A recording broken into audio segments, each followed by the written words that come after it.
Welcome to the Journos. I'm Peter Martin. Hugh McDonald, Andrew Smith and Alison McConnell are here with me to talk football and beyond, all the topics that interest us in sports, and we'll get the thoughts of all of us throughout the next hour. And thank you to you for all the compliments and all the follows that we've received across all our social media platforms for the programmes, and all the compliments, and of course the people who've absolutely rattled and leathered us as well. We like everybody to have their say. If you do like what you're watching and listening to, don't forget to hit the subscribe button on PLZ Soccer's YouTube channel. You can download the app and all the breaking news will be at your fingertips as well. Lots to talk about. Celtic, a big club with small ambitions. What's gone wrong at Aberdeen? Are we losing the essence of football? And what next for Marcus Rashford? Just a few of the topics. We might even throw in Andy Murray as well, just to keep Hugh happy on the tennis circuit. So, at this moment, I am sensing an undercurrent of unhappy fans, Hugh, who are looking at Celtic going back to a familiar pattern of late signings, not the signings that they think the club should be making, and wondering what's happening with the strategy of Celtic Football Club. Domestically is one issue, European ambitions another. Yeah, it's a fraught time because of the there seems to be a real groundswell of criticism. As you know, I've said often in this programme, to go to the next level signings is almost impossible for Celtic, because the gulf between what could enormously improve the team from what they have at the moment it's unbridgeable. And if you looked at it as a businessman, why would you want to do it? Why would you want to invest? I mean, people say there's £70 million in the bank. There's not. There's much less than that, maybe half that, because of they've had to pay wages over the year. They've had to they've put tax, contracts, etc. But the big problem, I think, is when people, how do you define quality? And people are saying, Brendan Rodgers came and said we need 4 quality. What does he mean by that? Does he mean that we have to go up a stage from, your Kyogos, your O's, your O'Reillys, your Abadas, and other people you brought in? And if you're going above that, you're getting to a level where it just bursts the financial model. I know I'm alone in this, but I'm very relaxed about the Celtic transfer window. I think that to get above what they've got is difficult, and they should hold out for that. They shouldn't just be bringing in anybody.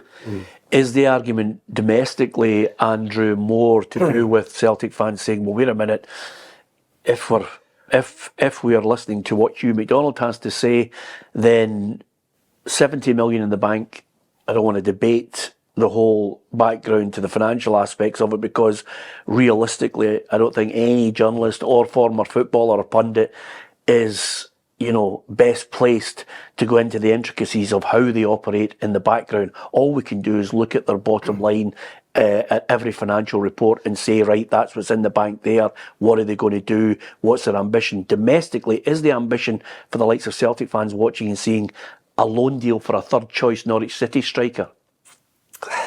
Well, Roger said this the other week, he said, when I talk about quality, just to pick up on Hugh's point, and we're pals today, just to pick up on quality, he says, you can be talking about 600,000 for quality.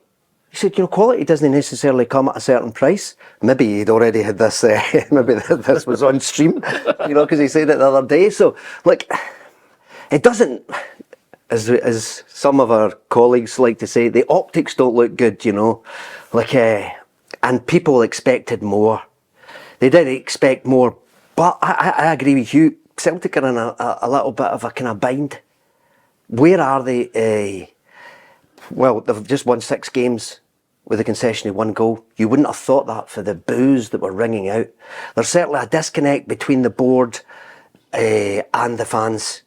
And somewhere in the middle of this is Rodgers. He's a piggy in the middle of this. That's what's kind of... The fans are mourning. They're still mourning Postecoglou. And he's the guy, you know, that he was the last guy that would want to mourn Postecoglou with. Yeah. Because he was the guy they never wanted back, you know, he was the traitor and such like. So he's got all these things going on. He was the guy that, it was so funny in Saturday night that he's the guy that we always used to talk about over-egging the pudding. Now all he seems to want to do is pour a great big vat of cider vinegar into the pudding. Yeah. It was so sour. His post-match on Saturday was, arrestingly sour. So there's something no right behind the scenes, and I don't think that he thinks that the scouting department is good enough and is presenting him the players that will make Celtic better. Well, there's so many layers to this, and again, take Hugh's point on the ambitions domestically, what they could spend, what they should spend, how they balance the books, and certainly not going. I don't think any sensible-minded Celtic fan is suggesting that they go back to the days of Martin O'Neill contracts. The layer that Andrew has mentioned is quite simply the recruitment is poor, because for every one or two that turn up great, there's another. You could rhyme off 10 who you're thinking they're taking money, they're not playing, they're not even in the squad, and then eventually when they get prickly about criticising them, suddenly they're offloaded in January and summer transfer windows. I think Postecoglou's last couple of windows were fairly poor as well. Take Alistair Johnson out of it, he was really seamless. Seamless, but the last 2 or 3 windows were poor, which would, I think, bring the recruitment arm of the club into sharp view. I think it does put it under a microscope, and I think there are always going to be accusations of nepotism when you have Mark Lawlin. And if it's successful, if you're bringing in players at work, then no one bats an eyelid. It goes under the radar. But the minute that there's a perception that it's not working, or it's not good enough, or it's lazy, or it's ineffective, then that is a question or an accusation that's going to be raised without doubt. I think if you look at clubs that would be similar to Celtic across Europe in terms, and it's actually quite hard to say who's similar to Celtic. If you look at like Ajax or someone now, their TV deal would blow Celtic out the water. Like their finances are 4 or 5 times the equivalent of what Celtic would get. So it's quite hard to find an equivalent. You're maybe looking at Scandinavian clubs or whatever. The model, I think, is unambiguous. It won't change. Like, I agree with you. I think it's really difficult, even when you have a comfortable financial situation, to say, how do you sustain it whilst also adding quality? And that does come down to having a really strong recruitment arm, a modern recruitment arm, where you're sourcing players from markets that maybe you haven't mined before, like Japan and like Asia, where they've had some success. But how do you suppress the growing unrest from a group of fans that suddenly some people have suggested are entitled? You know, they've got this sense of entitlement because they've been used to success. How do you actually try and quash this growing sense of unrest, of criticism of the board and their strategy, when, quite simply, as an entertainment, they're being asked to pay top drawer to see them, in another sense, going to European football and getting thumped regularly? Well, you know, it's like, it is funny. I don't like the word entitlement. But what I would say is there's a section of the Celtic support who are no longer supporters, they're demanders. They demand that Celtic win every trophy, every year. They demand that Celtic play every game with a flair and a panache that it's going to send them away. But they now think that happened with Postecoglou. Now, Celtic are on a run of 6 games, 6 straight victories. You have to go back to the end of March, start of April, since they did that. This was a team that was running out of steam before Rodgers ever got here. It was notable. I mean, Rangers beat them 3-0, and I know it's post the title being won, but Rangers could have won 5 or 6 that day.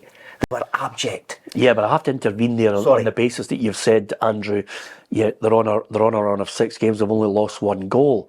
But with all due respect, when you get a manager, new or otherwise, who's come back, and the expectation is, he's only been brought back for European football, surely he can't come back just to win the league because they're in such a strong position. But people are watching the games and they're not inspired. The teams played slow football, much the same as when he was on his way out in the February of that year. They're playing slower football. There's certainly no high press, and the quality of the football is not good on the eye. That's why they're booing, Andrew. Still won against Ross County, but they're booing because they're looking at it and saying 1-0, first minute. You get stodgy. You get stodgy games all the time. And I'll tell you something else, and nobody will probably agree with me here, even you, my new pal. But see the way that Celtic performed in the Champions League this season. I'd say it was on a par with when they got to the last 16 under Lennon. Well, see their home performances. They just didn't get a certain break. When Celtic played, and I think it was Hugh that told me this, when Celtic got through at the last 16, if you remember, in 2012, they played the last final game Spartak Moscow. They got a dodgy penalty, like Samaras died for a penalty. Spartak Moscow, because Aidan McGee said, how the hell because he was playing for Spartak Moscow that night, wasn't he? How the hell did we not win this game? People get these dewy-eyed kind of reminiscences. Celtic were actually decent in the Champions League. I thought it was a step up from where they'd been. The best I've seen, that sort of thing, Peter, when you're saying, they're getting thumped in Europe. They didn't. They had one bad result in Europe. They went to Madrid and got cuffed. With a team that probably has got ambitions to win that tournament. I mean, I was at all 3 home games. And all 3 home games, I thought they played well. I mean, they could have easily got 9, as they said. They could get 9 points each with Atletico Madrid. Are we dealing in ifs, buts, and maybes here? No, we're dealing with what happened. They drew 2 each with Atletico Madrid. That is a good result. If you're a Scottish team that draws 2 each with a team that has pretensions to win the Champions League, Atletico Madrid, that's a good result. Yeah, it was like back to the Man City 3-3. It felt like that night to me, Why is there unrest then? I think the expectations are high. I think with Andrew as well, I think there's still a feeling towards Rodgers amongst a lot of people. I don't think he's convinced. I think as well with Celtic, and you've watched this, if you look at Celtic's bad results this season, they've all come at Celtic Park against lower expectation teams. They've come against teams like Motherwell, who constant Kilmarnock at Rugby Park. Who will sit in. Kilmarnock was a really bad one, because we're out for that day. They were out for it, and in the second half they were outplayed. The Hearts at home, mind you, was the absolute worst. A lot of times there doesn't seem to be a way that they can beat the low block, and I think a lot of times, without getting the tactical nature of it, is the way that Rodgers plays with his wingers. He's not empowered these wingers or his fullbacks to have width, and he's really negated the power of Kyogo, because Kyogo's not getting the flashing balls in front of goal they got under Postecoglou. I actually think, one of the things I was amazed at the Atletico Madrid game was, was when I was sitting there was people leaving 10, 15 minutes before the game was ended. Champions League game that was on edge, and I'm going, is it school nights? I don't know. Is it bad parking? Celtic could have won it in the late. They were trying to win it. At the end. And I thought the performance, I walked out. It was the best. It was credible, more than credible. One credible performance. Feyenoord in Feyenoord, again. Lose your discipline. 9 men. I mean, by the way, that's their fault as well. Don't get me wrong, but at Celtic Park, Feyenoord was fine. I might be coming at it from a different angle here, and I'll explain myself. I'm looking at a club where, as far as running the club, as far as the bankers, the accountants, and everybody's running it, you can't argue with them. They're absolutely the most prudent club you could ever wish to see in Britain at the moment. Certainly an example in the European front on how to balance the books and how to make sure you maximise every commercial opportunity that there is. And certainly in selling on some players, there's a success rate. The difference is, overall, I could maybe pick 2 games this season where Celtic have been entertaining. Aberdeen, Hearts away.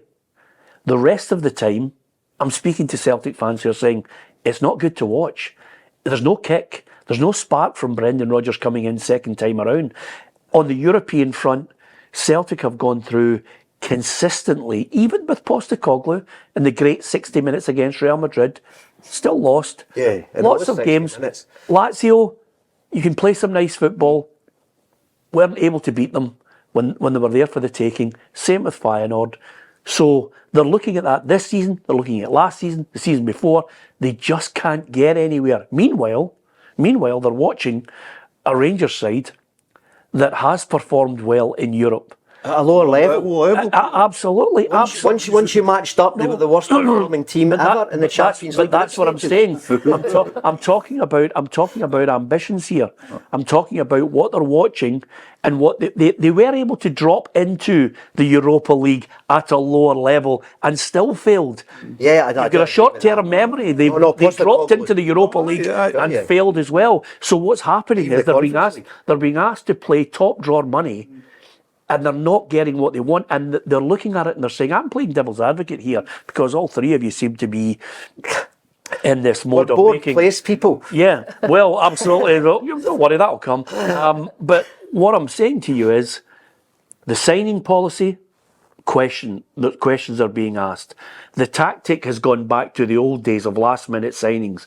Questions are being asked. The expectation may well exceed the reality of what they should be doing, but you've got to admit there has to be a clearer strategy on recruitment, how they go about it, what way do they want to play, and how do they approach turning this general feeling now of domestically, it's not great with the manager coming in, and secondary to that, they're sick of going to European games, everybody talking about it's a great atmosphere at Celtic, and then they get cuffed. Yeah, well, they ended that. This is the first time they've had back-to-back home Champions League games without defeat in more than a decade. Is this season? Yes, but it's a decade. It's the decade where they're calling out for reverse. That's not a tiny step. If that's not a tiny step in the right direction, if you've never done it in 10 years. The other thing as well is about, you're saying there's no strategy. There is a strategy in recruitment, and the strategy is really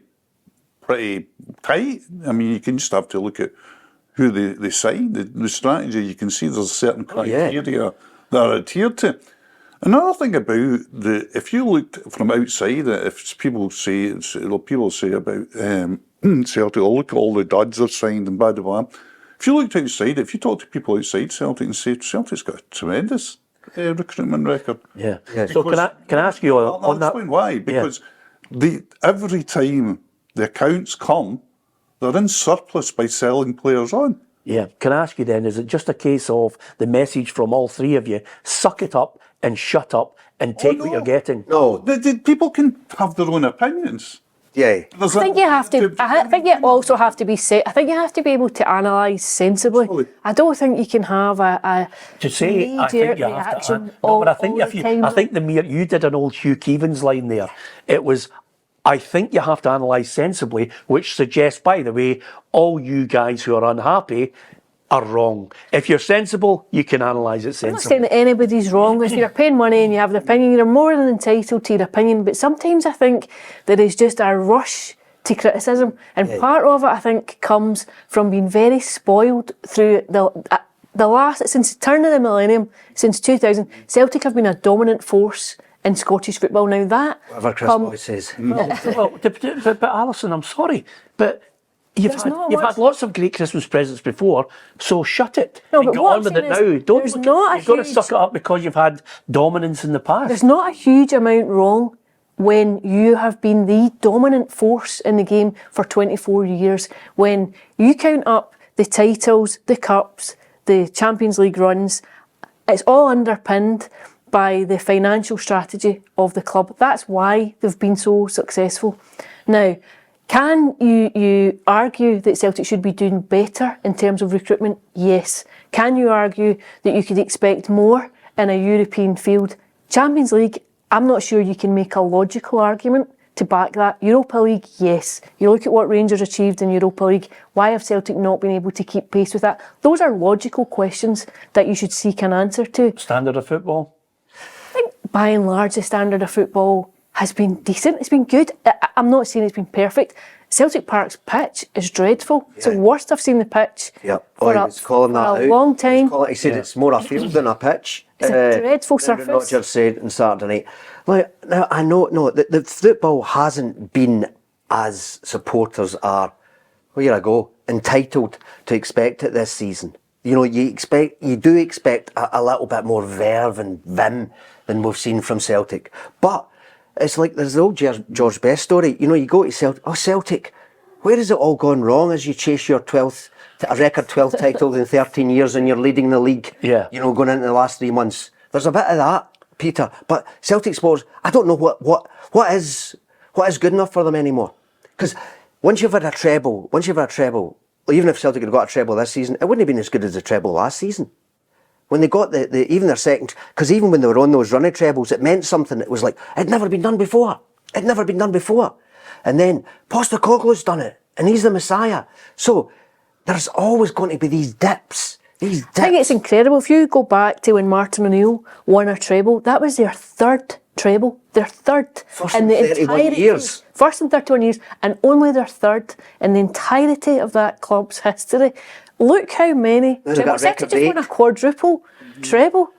So I think on the evidence of what I'm listening to, if the whole newspaper industry goes and collapses, these two are the new PR agents for Celtic. Answer me this. That's a really harsh criticism, that if you don't get the answers that you want that are going to supplement your theory. No, I'm playing devil's advocate. I don't have a theory. I am throwing it out to say to you, are they bang out of order? And is there no reason for any criticism? They're neurotic. Celtic supporters are neurotic. Yeah. They are neurotic.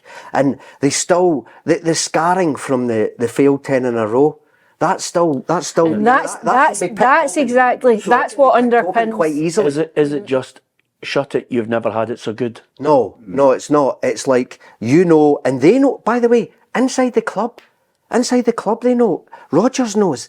I wanted 4 first team ready players last summer, and then it went to 6 because Jota and Starfelt left, because he told us this, right? And it's like, so I haven't got any of those players in. Yeah. You know, maybe Kuhn will be in time because he will maybe be a first choice. There's a chance of him being a first choice. So it's maybe 1 first choice. So he's 5 short of the way he wanted to change things. So he knows that's not good enough. And I'm sure the board know this. Although a couple of months ago, when he said, I wanted this and I wanted that, and I said, have you told the board? And he said, no. And it's like, why are you telling us as journalists? Yeah. It was a really weird, you know what he does sometimes, Brendan. You know, he kind of purses the lips, he goes bug-eyed, and he looks at you, you know, when he says an answer. It's like, take that kind of thing, you know? Yeah. Take that answer. And it was like, I thought, and I didn't want to say, you can't say, well, why no? You know, you think you would tell the board. Okay, so general consensus, finishing off on Celtic, it's not as bad as they're making out. No, I think it's normal for fans, particularly now. That's one of the great changes in my lifetime is transfer windows. And transfer windows has been is a great point, particularly the January one for some reason, for people getting excited and maybe some would say overexcited. I'm fine, but if you look at the transfer window, just look at other clubs, that's all I'll say. There's not much been going on in this transfer been really window. quiet. It's been, even in England, and there's a lot of structural reasons for that. And people say, well, why should we bother with Liverpool or not buying a player, or Chelsea, or whatever? The reason is that it all chains in. It's like buying a house. It is. It all chains in. You can see that with the Norwich thing. Yeah. The Norwich thing is chained into, presumably, young Van Hooijdonk joining Norwich. As I say, I can see why. Listen, you never tell fans to their opinions or to shut up. That's what the whole game's about. It's about fans roaring. Yeah. But our job, or my thing, is to say, well, this is another view of it. This is my view of it. Exactly. Oh, we can give. Yeah. Can I play devil's advocate and say, do you think Rangers have had a better transfer window than Celtic? Well, the proof is in the pudding shortly. No, like answer the question, Peter. Well, I'll give you the answer. The answer is quite simply that from a journalistic point of view, I read a newspaper totally differently. I'm not into reading Mo Bangura, he's the next Henrik Larsson.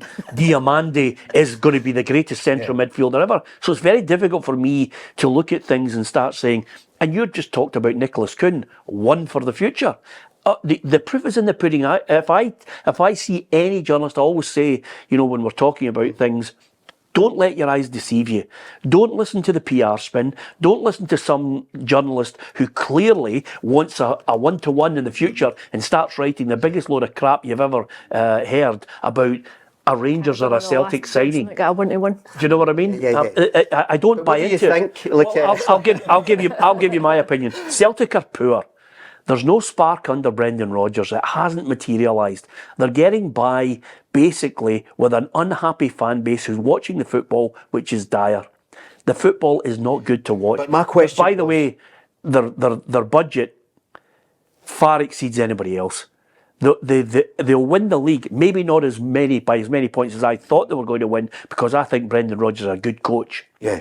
So, have they had a good transfer Rangers' window? salary was That's fair enough. That's fair enough. That's fair enough. But it's like, you know, I know I have Celtic sporting distant associates that and they say to me, look at Rangers signing players. Celtic haven't signed up any players, and it reminds me a phrase my mum used to always say, God rest her. She'd say, you can't have two haircuts at once.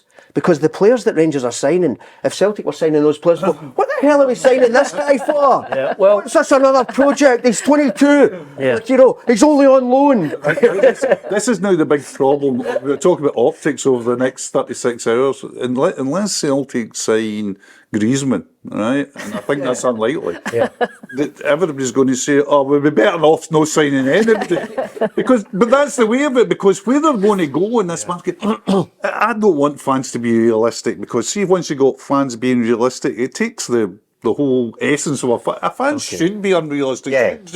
But you've got to look at the market of what you're trying to buy. Okay. I think We'll Andrew agree to disagree, and I think I don't mind actually being the only one to offer some sort of perspective from the other end, you know, from the non-sensible thinking people.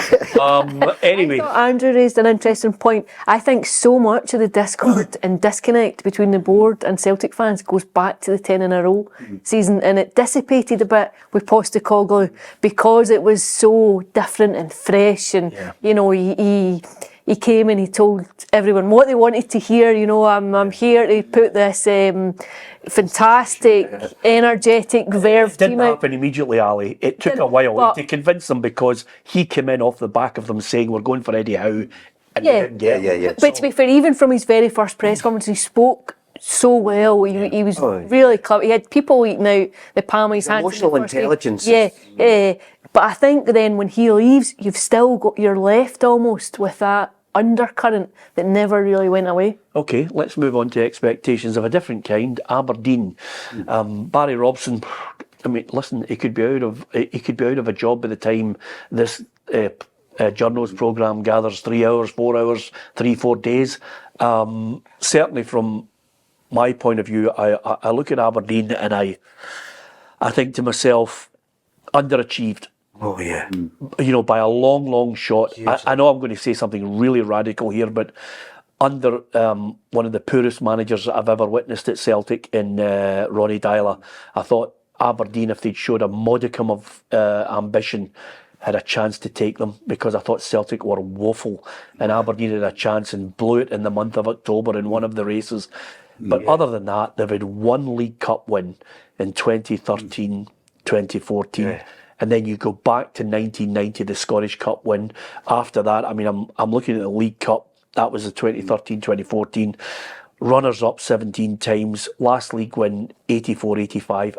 I don't expect Aberdeen to be winning the league, guys, but realistically, it's been poor, Hugh. Absolutely poor. And when you look at it as well, if you look at it through that Ronnie Dyler period, and in recent years, when you look at clubs like Ross County, St Johnstone doing a double. There's been clubs of certainly a lower financial base than Aberdeen who have won silverware, and it has been poor. The problem Robson's got as well is that you know, he has been backed. You know, they brought in a lot. You can't criticise the chairman. He's backed no, that is a mission. And Jim Goodwin too.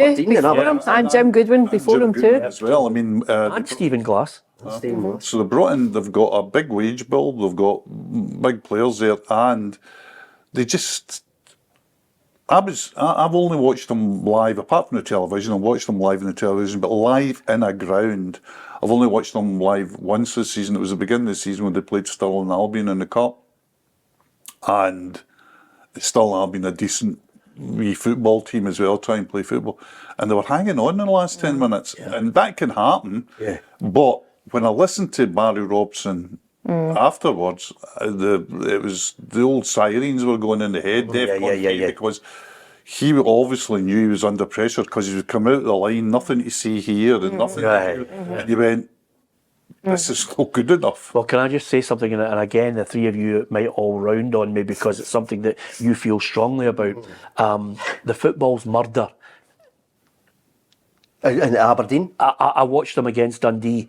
They're all over the place. Yeah. They're weak in the middle of the park. They haven't sorted out the back line. They've had years to sort out the back line. It doesn't take a rocket scientist to work out. Fergie's time was build a team with a strong base, a spine.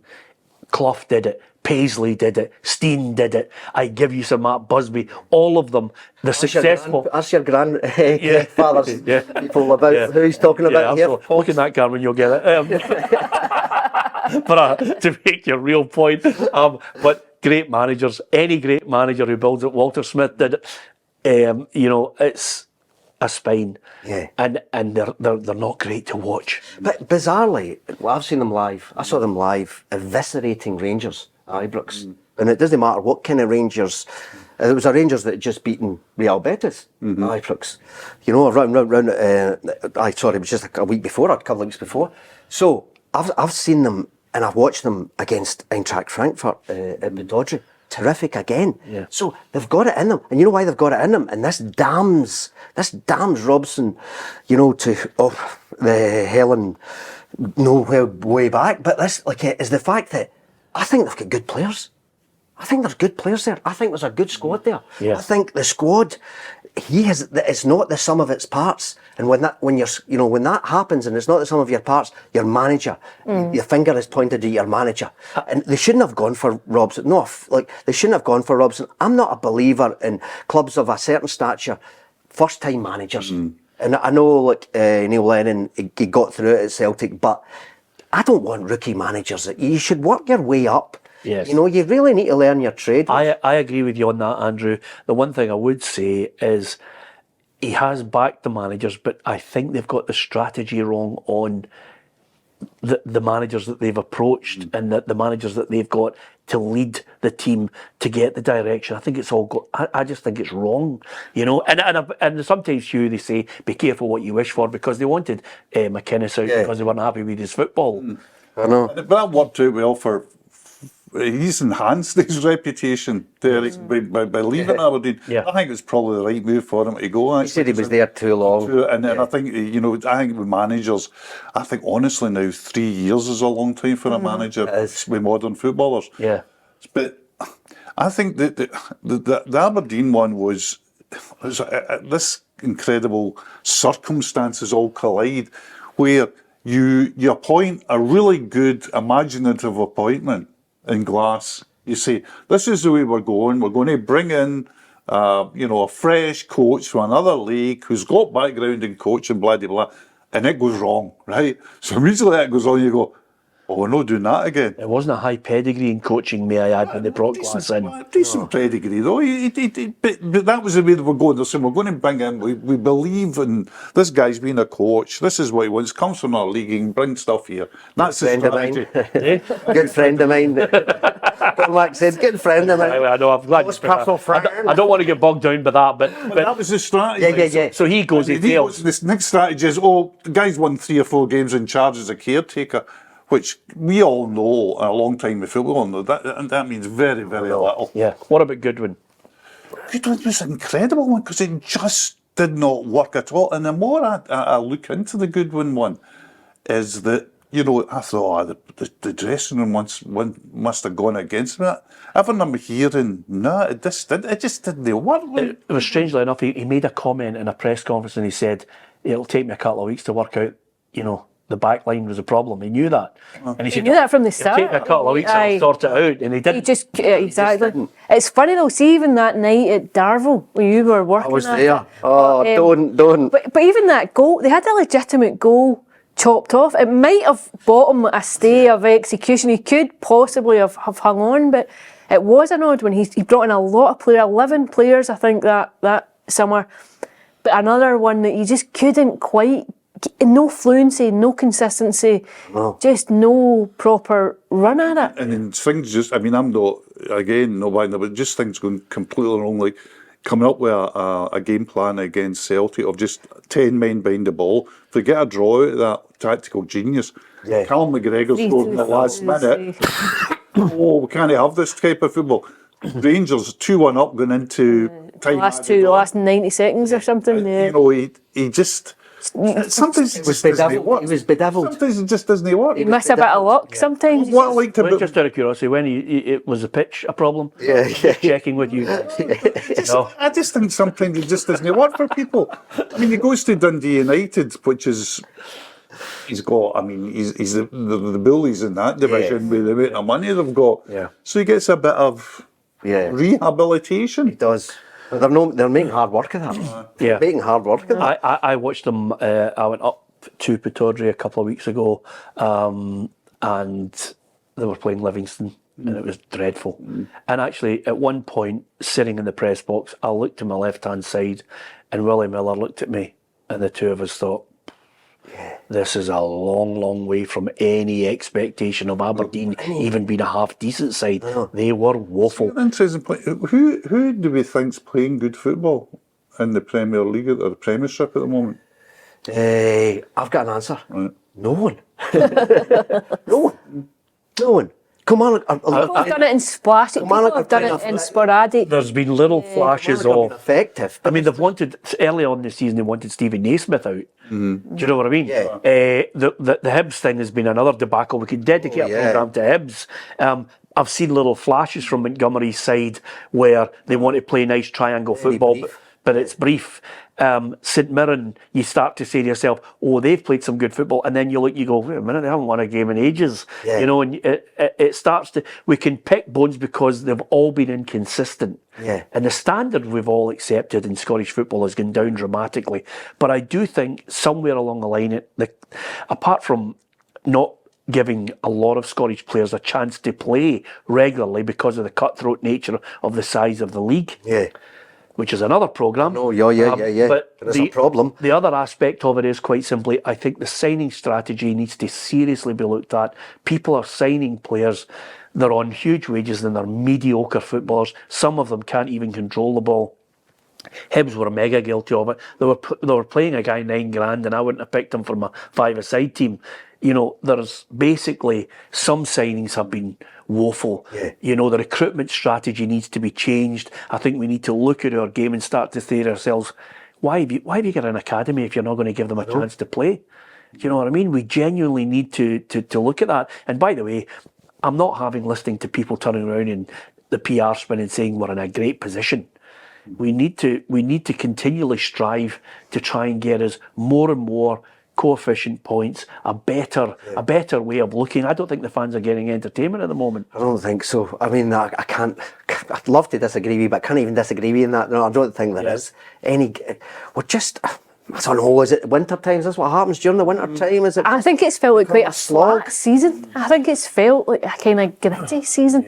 There's very few games that you could pick out and say that was a great game. That was a really good game. Well, Hearts and Hibs. funnily enough, you want to go to a game and try and be positive. I actually went to the cup game, Motherwell against Alloa, and the first half I thoroughly enjoyed it because Alloa played passing football. They were a joy to watch. And then Motherwell came out the second half and they just got a grip of the game. And it was great to watch because they played football and I thought, do you know what, I'm enjoying this. Chances at either end.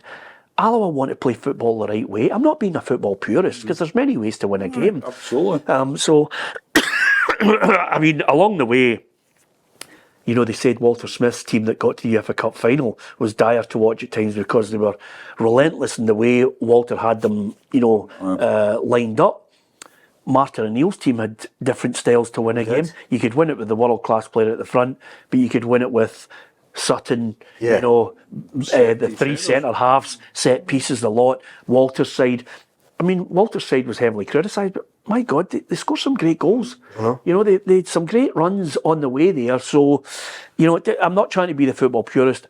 I'm trying to pick topics that might well bring a smile to your face. Here's another one. Right. Argentina manager Lionel Scaloni, he claimed we're losing the essence of football. Tactics analysis is playing a larger role throughout the whole game. He was highly critical of it, and obviously he's talking about the lack of dribblers. Yeah. Because every one of us starts to get excited when we see somebody who can dribble past 2 or 3 men. His argument on this is there are no dribblers. There are no dribblers because as soon as they receive the ball, they're being coached now, pass it. If Messi, in his argument, was 8 years old and had been told all the time to pass it, we wouldn't have him today. Now, this is a man who's won the World Cup. And I'm looking at him, reading it, I'm thinking to myself, do you know what? He's absolutely right.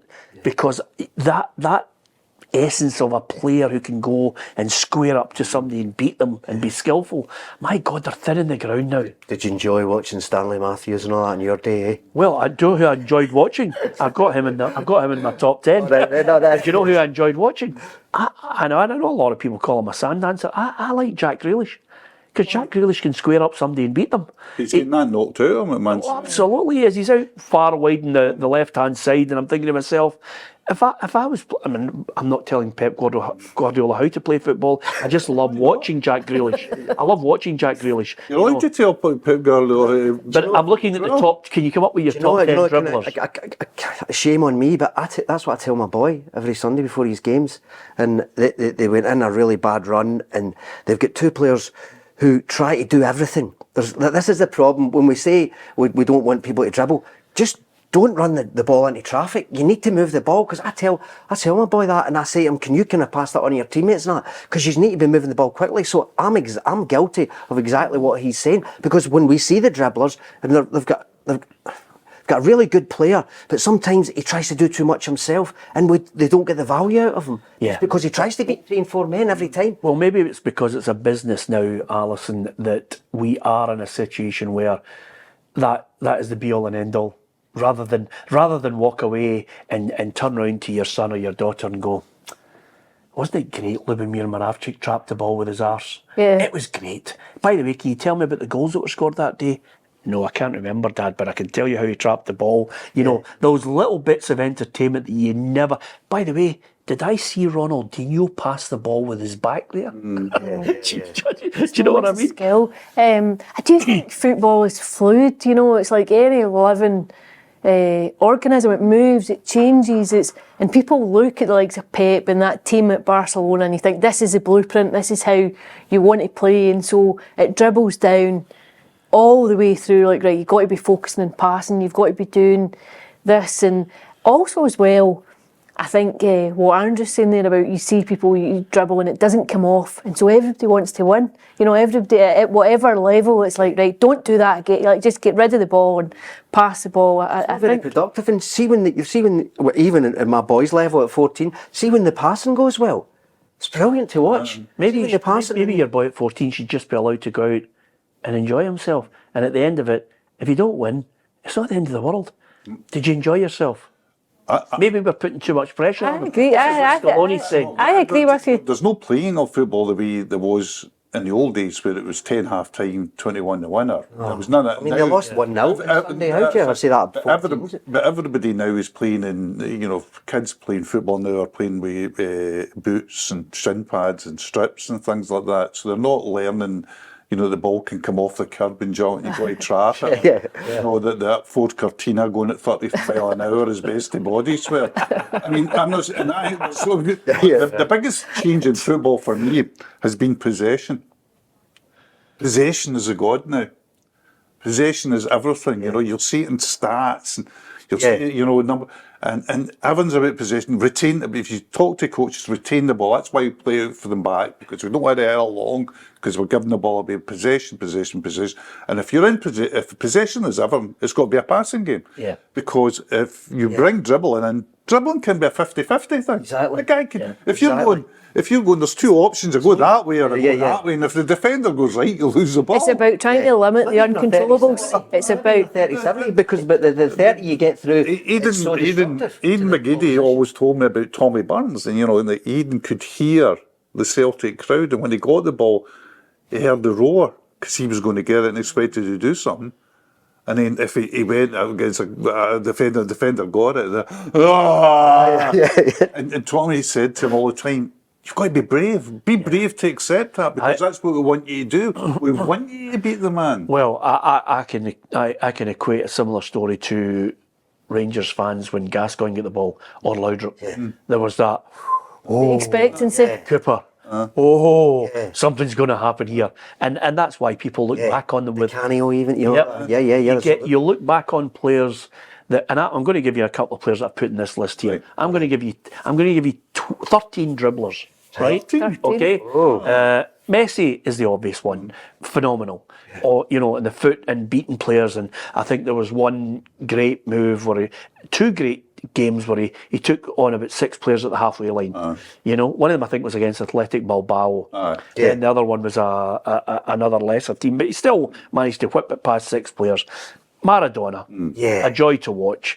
Jimmy Johnston. Yep. The next person I'm going to mention to you, a prominent Scottish businessman said to me when I was at a dinner, he's a sand dancer. And I thought, wow, I'll take sand dancers any day of the week. Ronaldinho. Right. Garincha. Aye. JJ Okocha. Oh, yeah. Stanley Matthews. Zidane. Ronaldo. Obviously Pele and Cruyff. Kevin McAllister and Pat Nevin. And apologies for anybody going, for God's sake, you've just mentioned Kevin McAllister and Pat Nevin. But I'm kind of bringing it closer to home. I was thinking about Kevin McAllister when you started Kevin this. McAllister's a great player. Oh, I see. What? And a great. Can you think of any others? Willie Johnston was. Willie Johnson was a great one. And the only reason I'm not mentioning Willie Henderson is because every person I've spoken to, especially some of the players, said Willie Henderson was a different style of player to Jimmy Johnson because he would knock the ball and away he'd go. Right. So he wasn't a square you up, beat you 5 times. But John Barnes. John Barnes, John Barnes could dribble as well. Well, John Barnes was really interesting because he changed Liverpool. Because see, when we talk about before John Barnes came to Liverpool through all their success, all their European cups, never had a dribbler. Yeah. I mean, Highway maybe beat a man. Thompson might beat a man. Yeah. But if you're talking about, and he was looked upon with great suspicion with Liverpool fans. We've got this dribbler when Shankly and Paisley always said to their team, well, just pass to a guy in red and move. Pass to a guy in red and move. That was their format, The other dribblers, goodness gracious. It's a great thing. Looking at them. I mean, it's great to watch. It's great to watch when it comes off. It's one of the greatest things you can see in a football field. By the way, a guy slaloming past people. And for the benefit of anybody, including yourself, Andrew, Stanley Matthews played until he was 50. Top flight football. Running 50. Think about it. He was such a good player, and of course, I'm sure. You seen his first game, didn't you? I'm sure his game. Well, to be fair, by the way, Hugh gave me a lift over. My first 1-1. So, listen, they're a joy. I understand where Scaloni's coming from. I do think kids at a younger age should be, just try and promote, go and enjoy yourself. Go and enjoy yourself. And by the way, see if you're good on, and this is something that I know I was lucky enough just to go and play, lots of great footballers because of the industry that we're in. But when I was younger and I was a kid, my brother just said to me, I notice, this is when I was 4 or 5, I notice you're heavily on your right foot. Just go up the back and just play with your left foot. So that I could learn both. Yeah. And I always remember I used to go up the back and I'd practice and I'd commentate on myself as if I was Gordon Hill, who played for Manchester United. I remember Gordon. And he'd a left peg on him. He'd hit the ball. And then I could play off both feet. So that story I'm telling you is the same for everybody of our generation. Go, play it, love it, dribble, have a bit of fun. And at the end of it, if you don't win, it's a great game.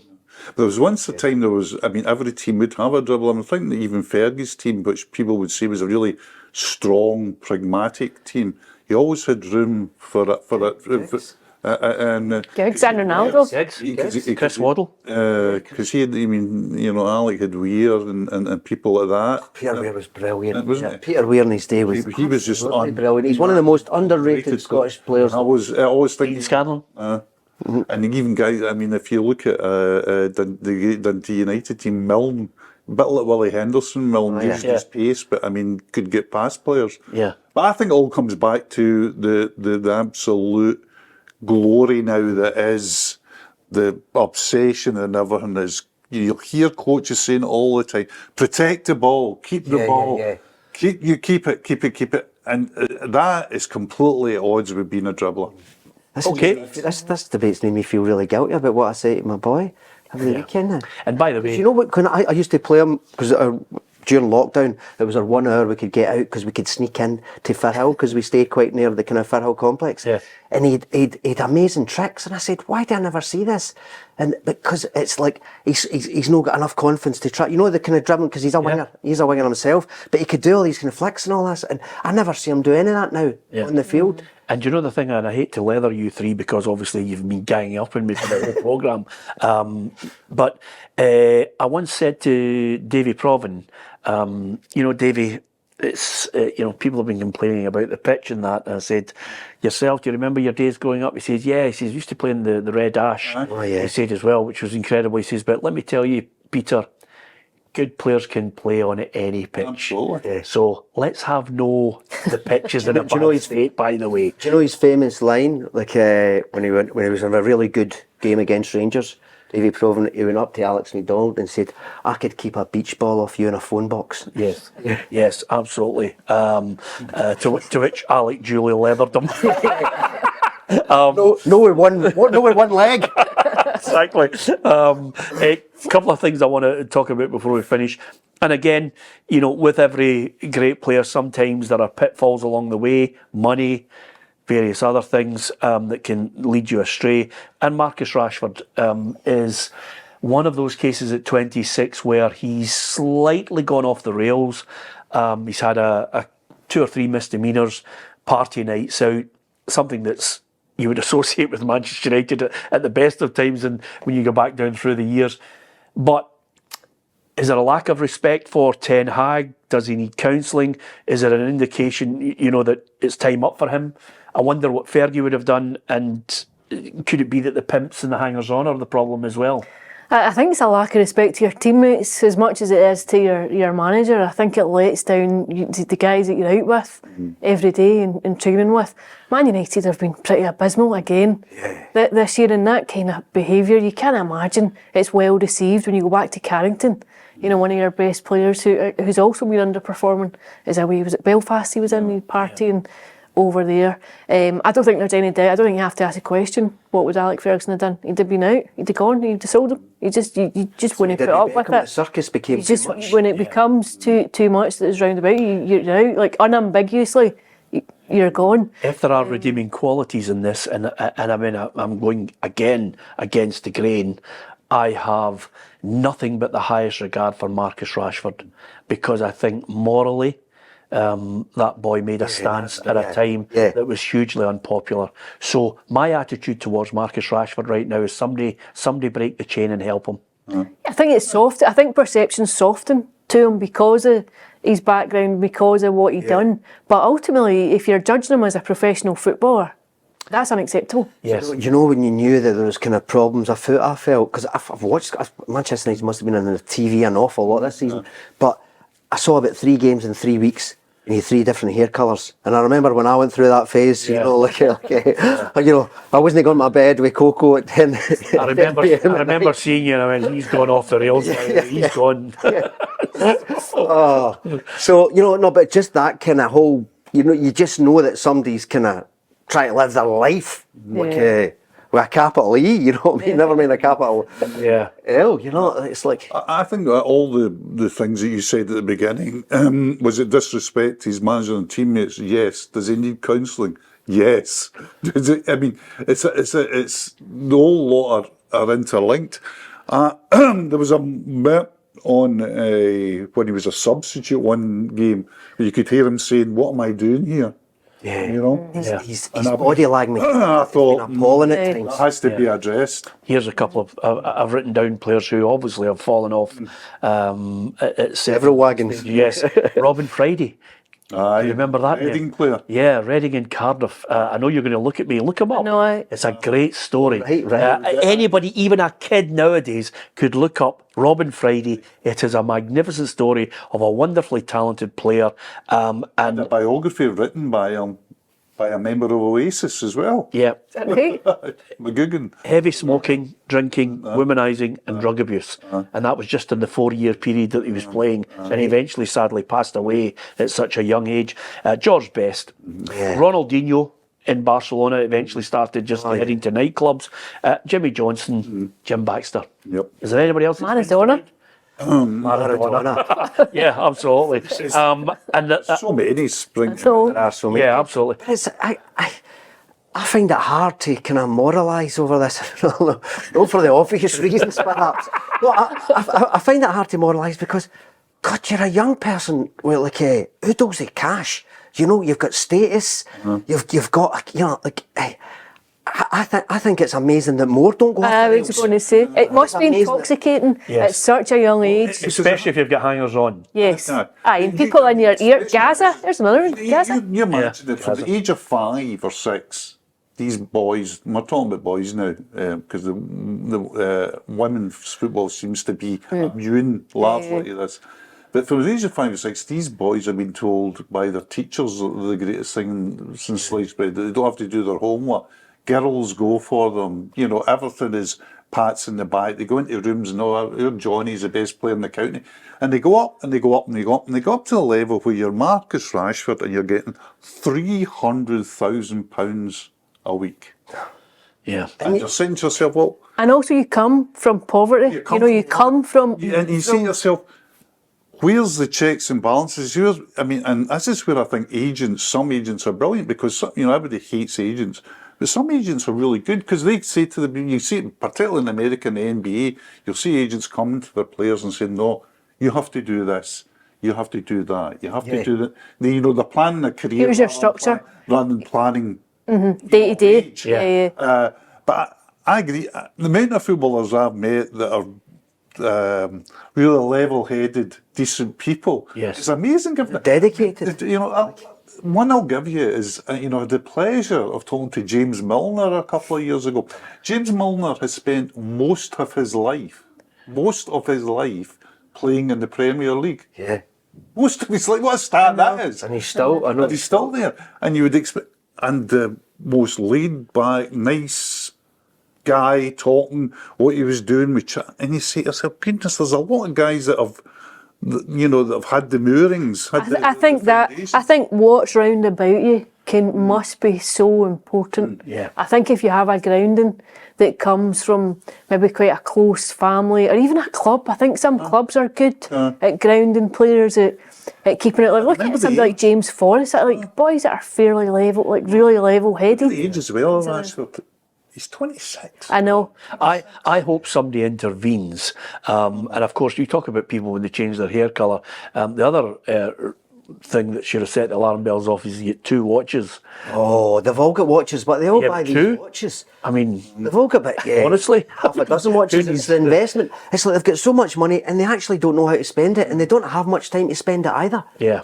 It's like it's a kind of heady brew, you know. So it's a great point you made. I mean, James Milner is the perfect example of someone, And there's you know, plenty of at a them. young age who come in. And he's a great example for a footballer that you look up to.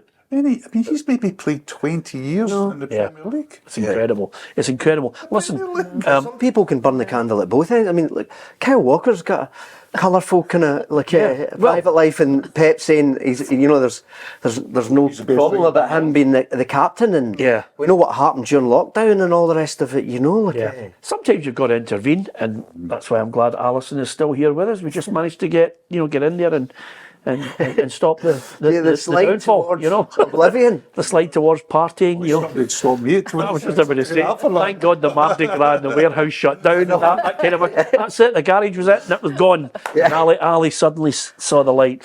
I'm only winding you up. Anyway, apart from anything else, absolutely fantastic to be on here and bludgeoned by three people who basically had all their agenda set out from the start. I thoroughly enjoyed it. Thanks to Andrew, thanks to Hugh, and thanks to Alison. Don't forget to hit the subscribe button on our YouTube channel. Lots more for you to watch and enjoy. Football show, women's football show.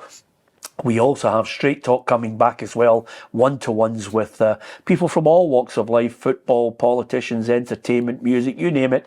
I think you'll enjoy some of the one-to-ones we've got coming up as well. And of course, you download the app. Our journalists are out there giving you all the breaking stories, and all that unique stuff is on PLZ Soccer's social media channel. So from everyone here, thanks for listening and watching the Journos.